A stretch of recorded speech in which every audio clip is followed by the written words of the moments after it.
आम आदमी पार्टी के मुखिया और दिल्ली के सीएम अरविंद केजरीवाल के मंसूबों पर पानी फिरता दिख रहा है। केजरीवाल जो सोचते हैं उसका उल्टा हो जाता है। केजरीवाल के साथ साथ देश का विपक्ष आज सवालों के घेरे में है कि क्या उनके लिए राजनीति सब कुछ है।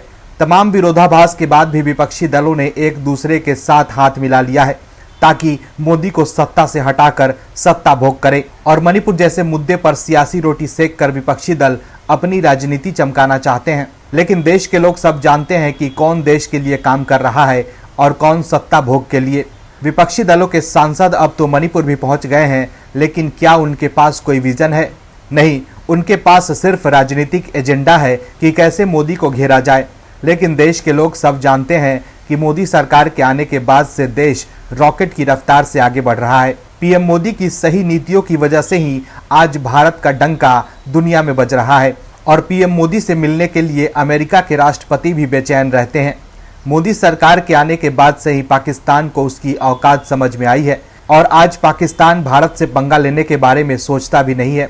लेकिन मोदी सरकार से पहले की स्थिति के बारे में सोचिए कि कैसे पाकिस्तान हमें बात बात पर धमकी देता था, लेकिन मोदी सरकार ने पाकिस्तान को लाइन पर ला दिया है। लेकिन ये सब विपक्ष को नहीं दिखेगा। हालांकि विपक्ष अब अपने ही बिछाए जाल में फंस गया है और कैसे विपक्ष हो गया है एक्सपोज, बताएंगे आपको इस खबर में। और कैसे पीएम मोदी ने रच दिया है नया इतिहास, वो भी बताएंगे आपको इस खबर में। वहीं केजरीवाल एंड कंपनी का कैसे हो गया है खेल खराब और कैसे बीजेपी से पंगा लेने के चक्कर में आप नेता फंस गए हैं मुश्किल में, ये भी बताएंगे आपको इस खबर में। बने रहिए हमारे साथ अंत तक और देखिए हमारी ये खास रिपोर्ट। विपक्षी दल मोदी सरकार के खिलाफ एकजुट होकर पीएम मोदी को सत्ता से बाहर करने के लिए हर दांव पेच आजमा रहे हैं, लेकिन विपक्षी दलों के लिए कुछ भी अच्छा नहीं हो रहा है और अब तो विपक्षी गठबंधन की गांठ खुलने लगी है और सवाल उठने लगा है कि क्या लोकसभा चुनाव से पहले ही ये INDIA गठबंधन टूटकर खंड खंड में बिखर जाएगा। हम ये इसलिए कह रहे हैं क्योंकि गठबंधन के एक बड़े साथी के रुख पर सवाल उठने लगा है और विपक्ष की बेचैनी बढ़ने लगी है। वहीं फिलहाल आप मुखिया और दिल्ली के सीएम अरविंद केजरीवाल के लिए ये सबसे बड़ी बुरी खबर है। यह खबर विपक्षी गठबंधन में शामिल सभी दलों के साथ साथ केजरीवाल की भी नींद उड़ाने वाली है। दरअसल दिल्ली अध्यादेश के खिलाफ एनसीपी अध्यक्ष शरद पवार के रुख को लेकर असमंजस बढ़ गई है, क्योंकि यह बिल सोमवार या मंगलवार में से किसी एक दिन संसद के पटल पर पेश किया जाना है। लेकिन अब सवाल उठने लगा है कि जिस दिन यह बिल पेश किया जाएगा, क्या उस दिन शरद पवार राज्यसभा में मौजूद रहेंगे? क्योंकि कहा यह जा रहा है कि जिस दिन सरकार सदन में यह बिल लेकर आ रही है, ठीक उसी दिन पीएम मोदी को पुणे में तिलक पुरस्कार दिया जाना है और यह तिलक पुरस्कार शरद पवार ही पीएम मोदी को देने वाले हैं। तो ऐसे में सवाल उठने लगा है कि अरविंद केजरीवाल को दिल्ली अध्यादेश पर समर्थन की बात कह चुके शरद पवार का क्या रुख रहेगा। वहीं आम आदमी पार्टी चाहती है कि जिस दिन यह बिल आता है उस दिन शरद पवार सदन में मौजूद रहें। अब सवाल उठ रहा है कि क्या शरद पवार भतीजे अजित के साथ मिलकर कोई गुपचुप खेला तो नहीं करने वाले हैं, और अगर पवार बीजेपी के साथ गए तो यह विपक्षी गठबंधन के लिए सबसे बड़ा झटका होगा। वहीं अगर दिल्ली अध्यादेश के सदन में पेश होने के वक्त अगर पवार सदन में पहुंच भी गए तो भी विपक्ष की चिंता कम नहीं होगी, क्योंकि पवार द्वारा पीएम मोदी को पुरस्कार देना और उनकी तारीफ करना विपक्ष के लिए बड़ा झटका हो सकता है। वहीं कहा यह भी जा रहा है कि शरद पवार ने भतीजे अजित के सामने सरेंडर कर दिया है और अब वो भी आने वाले समय में बीजेपी के साथ जा सकते हैं, क्योंकि एनसीपी में टूट के बाद अब शरद पवार शांत पड़ गए हैं और शरद गुट और अजित गुट लगातार एक दूसरे से मिल रहे हैं। कहा यह भी जा रहा है कि चाचा पवार ने भतीजे अजित को बीजेपी से बात करने को कहा है और केंद्र में सुप्रिया सुले और एक और एनसीपी नेता के लिए मंत्री पद की मांग की है और फिलहाल बीजेपी के साथ बातचीत चल रही है और डील फाइनल होते ही सीनियर पवार भी एनडीए में दिख सकते हैं। देश लोकसभा चुनाव में अगले साल जाने वाला है। सभी दल अपनी जुग्गत लगाने में लगी है कि कैसे सत्ता के शीर्ष तक पहुंचे और सत्ता का सुख भोगा जाए। इसलिए सभी विपक्षी दल एक साथ आने को मजबूर हो गए। तमाम विरोधाभास के बावजूद भी तमाम विपक्षी दल एक साथ आ गए, जिसके बाद से विपक्षी दल देश और बीजेपी के निशाने पर है। भले ही विपक्ष अपना कितना ही जुगाड़ लगा ले, लेकिन जनता तो पीएम मोदी के साथ ही है, क्योंकि दिन प्रतिदिन लोग पीएम मोदी के साथ जुड़ते जा रहे हैं। और अब जो खबर आई है वो राहुल गांधी से लेकर अरविंद केजरीवाल और सभी विपक्षी नेताओं के लिए बड़ा झटका है। दरअसल प्रधानमंत्री नरेंद्र मोदी की लोकप्रियता में लगातार इजाफा हो रहा है। दुनिया की सबसे बड़ी अर्थव्यवस्थाओं में से एक अमेरिका भी भारतीय प्रधानमंत्री का लोहा मानता है। तभी तो हाल ही में प्रधानमंत्री मोदी को अमेरिका की राजकीय यात्रा के लिए आमंत्रित किया गया था और उन्हें काफी सम्मान दिया गया। भारतीय प्रधानमंत्री की अमेरिका यात्रा काफी महत्वपूर्ण रही थी। इसके बाद प्रधानमंत्री मोदी ने फ्रांस का भी दौरा किया था। वहीं पीएम मोदी ने अपनी अमेरिकी यात्रा के दौरान टेस्ला के सीईओ एलन मस्क से भी मुलाकात की थी। ये काफी शानदार बातचीत थी, क्योंकि मुलाकात के बाद स्वयं एलन मस्क ने इसे स्वीकार करते हुए कहा था कि भारतीय प्रधानमंत्री के साथ शानदार बातचीत हुई। हालांकि आज प्रधानमंत्री मोदी की बढ़ती लोकप्रियता की चर्चा इस वजह से कर रहे हैं क्योंकि वर्ल्ड ऑफ स्टैटिक्स ने पिछले 30 दिनों में सबसे ज्यादा फॉलोअर्स कमाने वाले लोगों की सूची जारी की है और वर्ल्ड ऑफ स्टैटिक्स द्वारा जारी किए गए डेटा के मुताबिक एलन मस्क के पिछले 30 दिनों में सबसे ज्यादा फॉलोअर्स बढ़े हैं। वहीं इस सूची में एकमात्र भारतीय का नाम शामिल है और वो किसी पहचान के मोहताज नहीं है।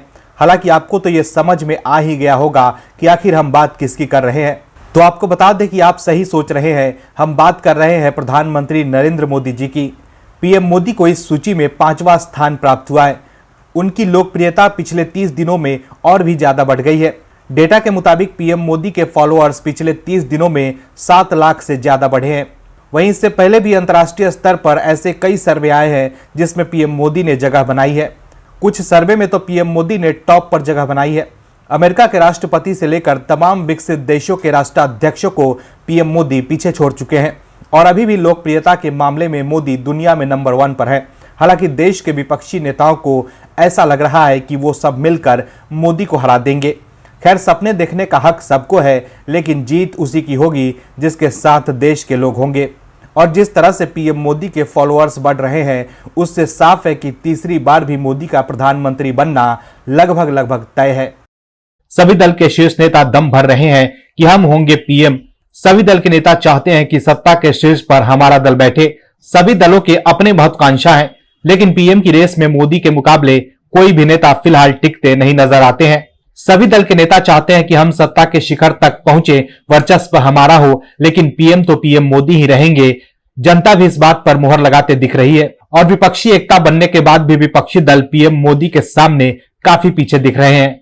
विपक्ष के पास विजन और नेता दोनों की ही कमी दिख रही है। सभी विपक्षी दलों के एक मंच पर आने के बाद भी विपक्ष के लिए पीएम मोदी को तीसरी बार भी पीएम बनने से रोक पाना काफी मुश्किल लग रहा है। राहुल गांधी और अरविंद केजरीवाल मोदी के सामने नहीं टिक पा रहे हैं।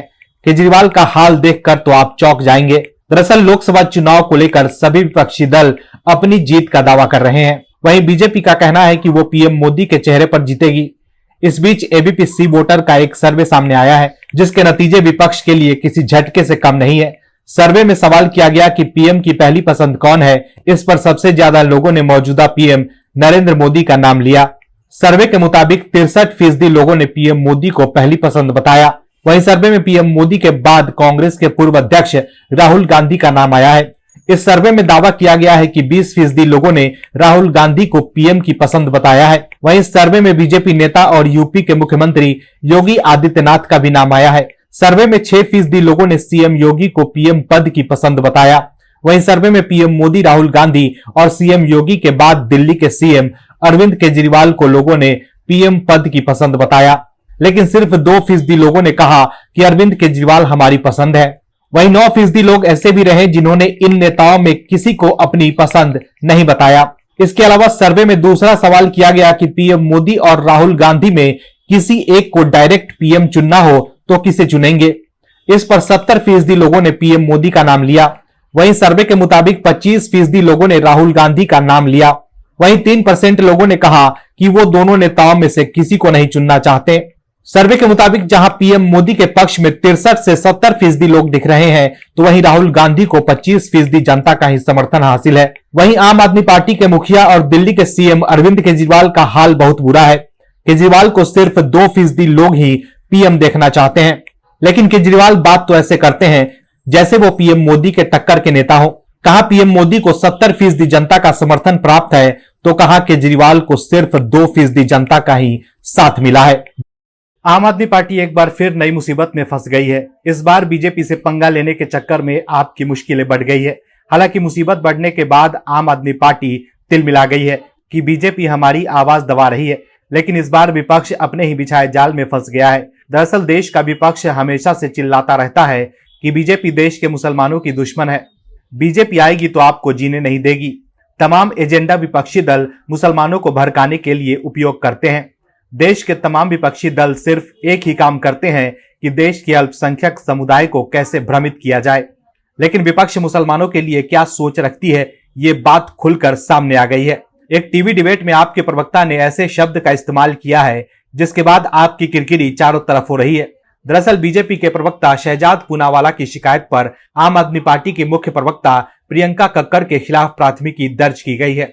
शहजाद पूनावाला ने एक टीवी डिबेट पर बहस के दौरान प्रियंका कक्कड़ पर सांप्रदायिक टिप्पणी करने का आरोप लगाया है। पुलिस को दी गई अपनी शिकायत में शहजाद पूनावाला ने आरोप लगाया है कि 25 जुलाई को एक टीवी चैनल पर बहस के दौरान प्रियंका कक्कड़ ने उन्हें मुजाहिदीन कहा, उनके धर्म का अपमान किया और अत्यंत सांप्रदायिक टिप्पणी की। पुलिस के अनुसार पूनावाला ने दर्ज कराई गई अपनी शिकायत में आरोप लगाया है कि पूर्व में भी उन्होंने मेरे धर्म इस्लाम और आमतौर पर मुसलमानों के खिलाफ प्रत्यक्ष या अप्रत्यक्ष रूप से ऐसी टिप्पणियां की है। ऐसी टिप्पणियां केवल मुसलमानों के प्रति आपकी जहरीली और नफरत भरी मानसिकता को दर्शाती है। वहीं बीजेपी के नेता की ओर से एफआईआर दर्ज कराने के बाद आप प्रवक्ता की मुश्किलें बढ़ गई है। ऐसे में पूनावाला के आरोपों पर प्रतिक्रिया देते हुए प्रियंका कक्कड़ ने आश्चर्य जताते हुए कहा कि क्या मुजाहिदीन या शहजाद का मतलब आतंकवादी होता है। उन्होंने एक मुख्यमंत्री को जिहादी कहने के लिए शहजाद पूनावाला पर पलटवार किया।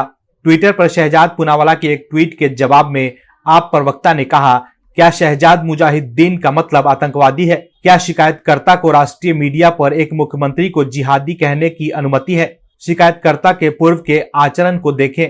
क्या किसी राजनीतिक प्रतिद्वंदी को शिशु कहना उचित है? प्रियंका ने उसी ट्वीट में कहा कि शहजाद भाई, लंबी लड़ाई लड़नी होगी, कठिन सवालों के आरोपों का जवाब देना होगा। वहीं आम आदमी पार्टी की प्रवक्ता प्रियंका कक्कड़ ने यह भी कहा कि ये राजनीतिक विरोधियों को चुप कराने की साजिश है। आम आदमी पार्टी के बरमोले राज्यसभा सांसद संजय सिंह, जो हमेशा से ही संसद की मर्यादा को आदतन तार तार कर देते हैं, हालांकि उनका संसद के शेष मौजूदा सत्र से निलंबन हो गया है। निलंबन के बाद संजय सिंह फिर से नियमों के विपरीत धरना पर बैठ गए। संजय सिंह पहले नियम तोड़ते हैं और फिर केजरीवाल स्टाइल में धरना देते हैं। निलंबन के बाद मोदी सरकार को कोसते हुए संजय सिंह ने धरना प्रदर्शन शुरू कर दिया और मोदी सरकार के खिलाफ मोर्चा खोलने का ऐलान कर दिया। लेकिन संजय सिंह की दाल नहीं गली तो संजय सिंह ने अपने गुरु केजरीवाल की तरह यू टर्न लेते हुए अपना फैसला बदल लिया। निलंबन पर हल्ला मचाने वाले संजय सिंह अब शांत पड़ गए हैं। दरअसल राज्यसभा में हंगामा करने की वजह से पूरे सत्र के लिए निलंबित आप सांसद संजय सिंह नाटकीय तरह से अपने धरने में बदलाव कर लिया है। निलंबन के बाद आंदोलन की चेतावनी देने वाले संजय सिंह को 2 से 3 दिनों में ही समझ आ गई कि मोदी सरकार को कोई फर्क पड़ने वाला नहीं है और ना ही उन्हें जनता का समर्थन मिलने वाला है। ऐसे में वो जो कर रहे हैं उससे उनका ही नुकसान है।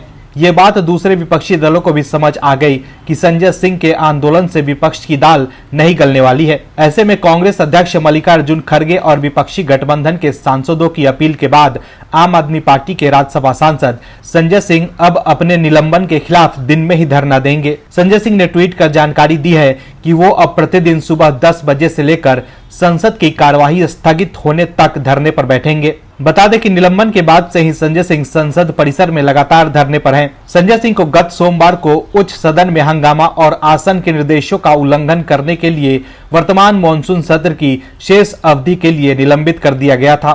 बता दें कि खड़गे गुरुवार को संजय सिंह के साथ कुछ देर धरना स्थल पर बैठे और उनसे रात के समय धरना नहीं देने की अपील की। इस दौरान खड़गे ने संजय सिंह से कहा था कि आपको अभी लड़ना है, आदमी जिंदा रहकर ही लड़ सकता है। आप सदन की कार्यवाही आरंभ होने से पहले 10 बजे से लेकर कार्यवाही स्थगित होने तक ही धरना दें। जिसके बाद संजय सिंह ने ट्वीट कर कहा कि टीम इंडिया के साथी सांसदगण कांग्रेस अध्यक्ष खड़गे जी के साथ धरना स्थल पर पहुंचे। इंडिया ने एक मत से तय किया है कि आंदोलन प्रतिदिन सुबह 10 बजे से संसद की कार्यवाही चलने तक जारी रहेगा। बता दें कि संसद में मानसून सत्र के तीसरे दिन मणिपुर को लेकर जमकर हंगामा हुआ था। वहीं राज्यसभा में मणिपुर के मुद्दे पर सभापति जगदीप धनखड़ से बहस कर रहे आप सांसद संजय सिंह को पूरे मानसून सत्र से सस्पेंड कर दिया गया था। Bureau report OMH news. और भी वीडियोस देखने के लिए चैनल को सब्सक्राइब करें और बेल आइकन को दबाएं।